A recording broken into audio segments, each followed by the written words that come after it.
Hello guys! Ayan nga pala, magluluto na ako.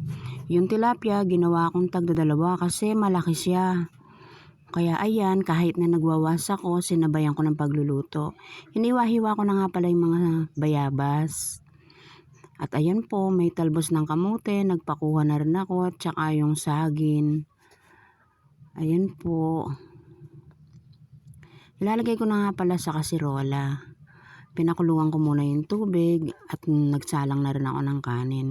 Ganyan po ako maghugas ng bigas. Yung gusto ko yung malinaw na yung tubig niya. Ayun po, ilang beses ko po siyang hinugasan. Yung talagang malinaw yung tubig niya bago ko isalang. Kaya hanggat naglalaba ako, nagwawas ako, sinasabayan ko na ng pagluluto. Maya-maya, maglilinis na naman. Salamat po.